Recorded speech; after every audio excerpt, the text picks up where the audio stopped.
안녕하세요. 원성도 TV를 찾아주셔서 감사합니다.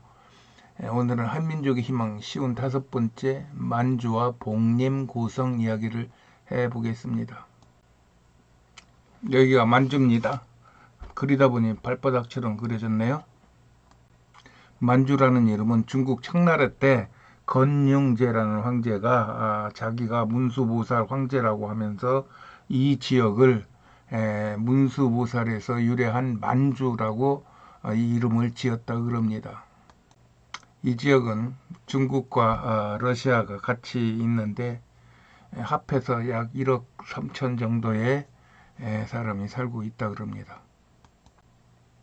이 지역은 처음에는 그 건융제 이후 청나라 중국 것이었는데 1858년에 아편 전쟁 중에 중국이 약한 모습을 보이자 러시아가 치고 들어와서 일부를 뺐습니다. 먼저 그것을 아이훈 조약이라 그러는데 이때 이쪽 지역을 빼앗아 가지고 아무르주라고 자기네들이 이름을 붙이고 그 뒤에 1860년에 완전히 아편 전쟁에서 중국이 패하고 북경 조약을 이룰 때 러시아도 끼어들어가 여기 그 밑에 연해주죠. 지금 블라디보스톡이 있는데 이 연해주를 다시 뺐습니다. 그렇게 해서 이제 러시아로 넘어갔고 나머지가 이제 중국 땅이었는데 이 1932년에 일본이 만주사변을 일으키면서 이쪽에다가 만주국이라고 하는 괴뢰 국가를 세웁니다. 그리고 일본이 패망하기 전에 소련이 들어와서 다시 이 땅을 빼앗고 그리고 일본이 패망한 다음에 그때 어디야 이 땅을 다시 그 중국에 내줍니다. 중국은 이렇게 저렇게 사연이 많은 데라서 만주라는 이름을 자기네들이 붙여놓고서도 잘 안 부른다 그럽니다. 이쪽 지역을 동북 지역이라고 그럽니다. 이때 러시아는 극동에서의 패권을 확립하기 위해 연해주 이쪽에 다수의 도시를 짓습니다.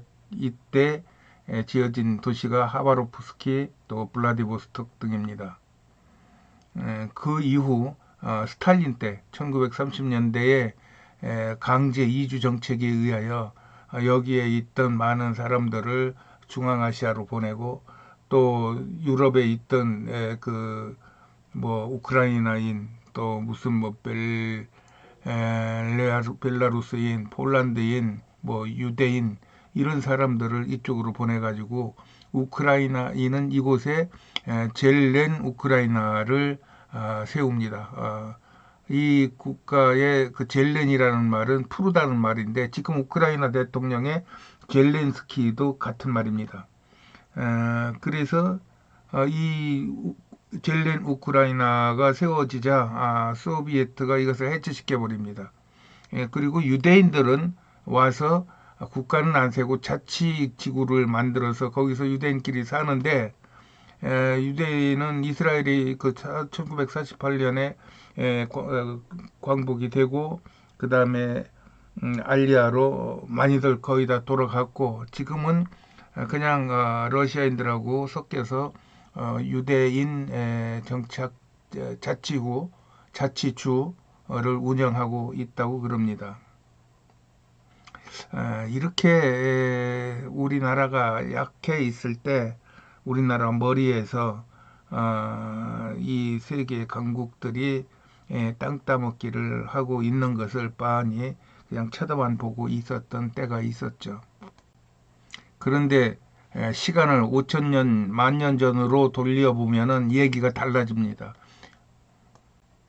그 얘기의 중심이 여기가 하얼빈시고 여기가 하바로프스키인데 그 사이에 있는 쌍합산시라고 하는 데가 있어요. 여기에 완달산이라고 하는 산 밑에 복림 고성이라고 하는 그런 곳이 있고 또 이 뒤로 내려와서 남쪽으로 내려와서 심양시에 신락지구라는 데가 있는데 여기도 고대인들이 집촌해서 살았던 흔적이 보이고 있고 그 다음에 이 더 밑으로 내려오면 홍산이라는 데가 있는데, 이 홍산에는 더 많은 지역에서 더 오랜 사람들이 살았던 흔적이 보이는데, 이 부분이 고조선하고 연결이 된다는 얘기입니다. 그 얘기를 해보겠습니다. 이 수치는 내가 삼국유사, 환단고기, 위키페디아 등의 자료에서 뽑은 수치들입니다. 우리나라 역사, 총 역사 연표입니다. 여기서 보시면 단군 조선이 우리가 다 알듯이 BC 2333년에 건국이 됐다고 우리가 다 알고 있지 않습니까? 그 이전에 1565년 전에 이 신시 배달국이 있었고, 그러면은 이게 약 4000년 됩니다. 그 이 신시 배달국 이전에 또 3300년 전에 이 환인이 다스린 환국이 있었다는 얘기입니다. 그러면 약 얼마요? 4000년, 3300년, 약 7000년 정도의 기간이 고조선 이전에 있었고, 고조선 이후로 약 2200년, 2300년, 그러니까 거의 지금으로부터 10,000년 전 이야기부터 시작된 역사가 이곳 만주 지역에 우리 한민족의 고조선과 연결된다는 이야기입니다. 이 부분은 워낙 오래된 일이라 학자들의 주장이 다 다른 것 같습니다. 먼저 복림도성 이야기입니다. 복림도성은 하얼빈 시하고 하바로프스키 시하고 붙어 있는 러시아 중국 국경 도시에 있는 쌍압산시라고 하는 곳에 있는 곳입니다. 이 지도에 보면 이게 중국의 자료인데, 여기에 보면은 여기가 완달산이고 여기가 포태산입니다. 그리고 완달산과 포태산 사이에 이만한 마을이 있는데, 여기가 복림고성입니다. 구태여 마을 이름에 고성이라고 붙인 거는 여기 시기가 얼마나 오래되었을까 짐작케 하는 것입니다. 그런데 이 포태산의 옆에서 보면 여기 산이 1단, 2단, 3단으로 깎인 흔적이 보여요. 말하자면 3단 제단을 만들었다는 얘기죠. 그리고 이 맨 꼭대기 정상 부분에는 북두칠성과 북극성이 뚜렷이 이렇게 보이는, 지금까지 보이는 그런 제사터가 있다는 얘기입니다. 그런데 이 유적지를 중국은 1984년, 1998년, 2000년 이렇게 여러 차례 발굴하고도 웬일인지 개간을 한다는 이유로 이 유적터를 다 부셔버렸어요. 그리고 살던 사람들도 다 강제 이주시켜서 여기는 완전히 폐허로 만들어 놓고 사람들은 들어가지 못하게 출입 금지령을 내려가지고 여기를 지키고 있는 것 같습니다. 그래서 금지령이 걸리기 이전에 한국의 고고학자들이 가서 찍은 사진입니다. 그래가지고 이런 사진을 찍으면서 여기는 중국 그 민족이 사는 데가 아니라 우리 한민족처럼 삼성단, 뭐 삼신제, 무슨 삼신가, 그 다음에 세일에 이런 식으로 삼을 좋아하는 한국 민족, 그 다음에 거기다가 또 북두 칠성, 또 7월 칠석, 무슨 이런 행운의 칠을 좋아하는 하늘을 섬기는 그런 한민족들이 여기에서 살았을 것이다. 그들이 여기서 살며 환인, 환웅, 단군으로 이어지는 이러한 국가체제를 이곳에서 이루고 살았을 것이고, 그것을 고조선이라 한다. 이렇게 정리하기를 한국의 학자들은 원하는 거예요. 그리고 그 말이 맞는 거예요, 제가 보니. 그러니까 중국이 그러면 안 되지 해가지고 이 부분을 강제로 다 헐어버리고 사람들을 내쫓아버리고 필요 없이 사람들 와서 사진 찍어가지 못하게 출입을 금지시킨 것 같습니다. 이게 이제 동북공정이죠. 이곳의 역사를 지금으로부터 7, 8년 전으로 보고 있다는 얘기입니다.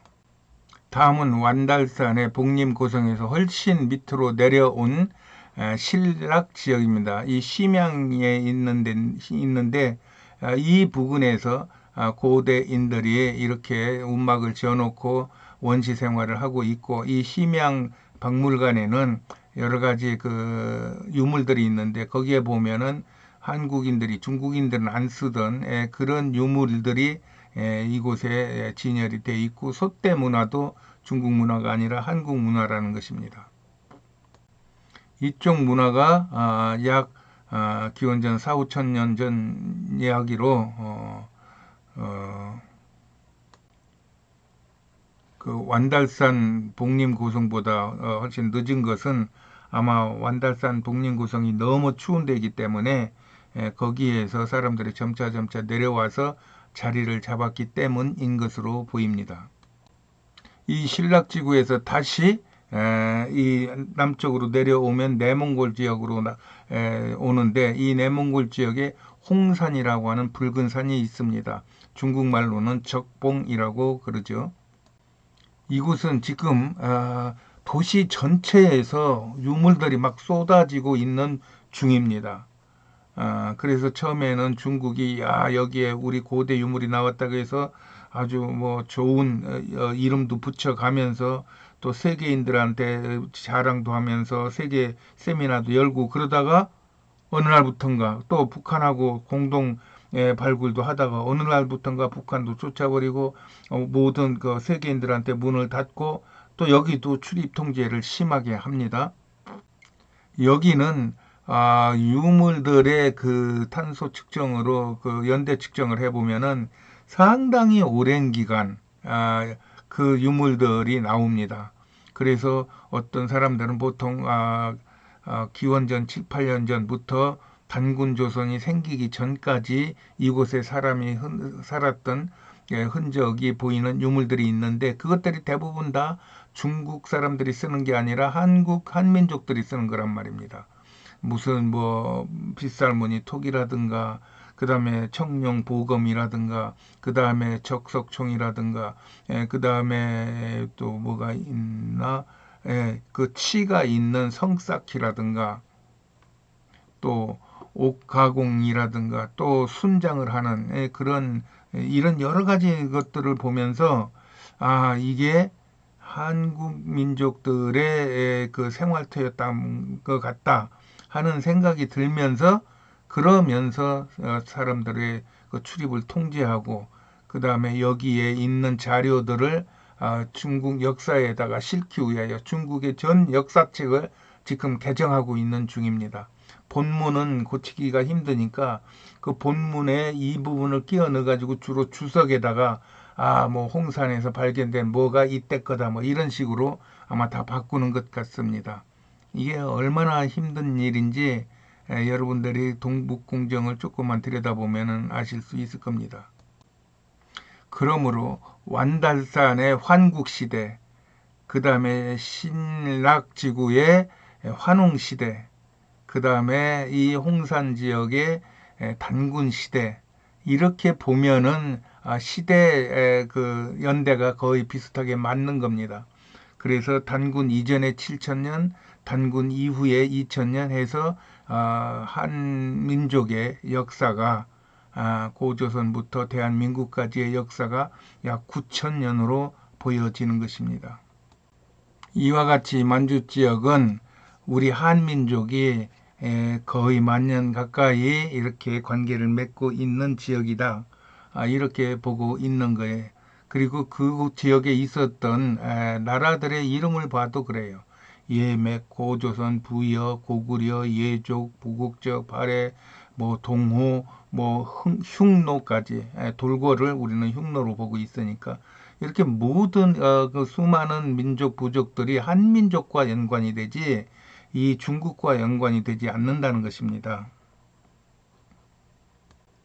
이것이 현재에는 중국의 한족, 또 한국의 한민족, 또 러시아인, 슬라브족과 한민족들이 섞여 있죠. 그리고 유럽 이주민들, 뭐 우크라이나인들, 유대인들, 그리고 몽골인, 이렇게 어느 정도 이제 안배가 된 형편이지만 예전에 수천 년 동안은 이곳이 한민족이 서로 이름을 바꿔가면서 지배하고 통치했던 지역이다. 저는 이렇게 보고 있는 것입니다. 그리하여 이 만주 지역은 수천 년 동안 우리 한민족의 동일계 민족들이 이곳을 통치하고 지배하였다고 하면 우리는 다시 생각해야 될 부분이 많다는 얘기입니다. 그래서 여기에 관계되어 있던 한족, 훈족, 그 다음에 흉노족, 뭐 돌골족 이런 족속들이 동일 어떤 그 느낌을 갖고 서로 모여 연맹을 한다고 하면은 이것은 세계에서 가장 강력한 연맹체가 될 것이라는 것입니다. 그리고 그 맹주는 지금 한국이 되어야 합니다. 그래서 이런 것들을 보고 있는데 마침 우리나라에 하나님의 그 때가 되었는지 지금 만주 쪽이 세계인의 주목을 받고 있어요. 이런 역사들을 알고 있기 때문에 그러면 이 한국이 이 땅의 주인이 돼야 되는 거 아니야? 하는 움직임들이 지금 많이 나오고 있는데 단지 중간에 북한이 이 부분에 대해서 협조가 지금까지 안 되고 있기 때문에 이것 때문에 우리가 조금 주저하고 있는 것 같습니다. 만약 북한하고 통일만 된다고 하면은 이런 부분에 대하여 좀 더 적극적으로 움직일 것 같습니다. 그리하여 이런 부분에 관심이 많은 학문적인 어떤 두뇌가 잘 발달되고 그 다음에 애국심이 있는 분들이 이런 부분을 더욱더 깊이 파고 또 조직을 결성하고 해서 이 한 민족의 위세를 드러낼 수 있는 근거를 잡을 수 있도록 이 부분에 대한 좀 더 깊이 있는 연구를 저는 해야 된다고 봅니다. 예, 대한민국의 운이 있으면 이런 부분들이 잘 정리가 되어 이런 역사적인 근거를 바탕으로 세계를 품어나갈 때 많은 세계인들이 미국이 하지 못하고 중국이 하지 못하고 러시아가 하지 못하는 이런 일들을 할 수 있을 것으로 대한민국을 보게 될 것입니다. 그때 대한민국은 세계를 지도하는 초인류 지도 국가가 될 수 있을 것입니다. 이것이 제가 대한민국을 바라보는 국가관입니다. 예, 오늘은 여기까지 하겠습니다. 안녕히 계세요.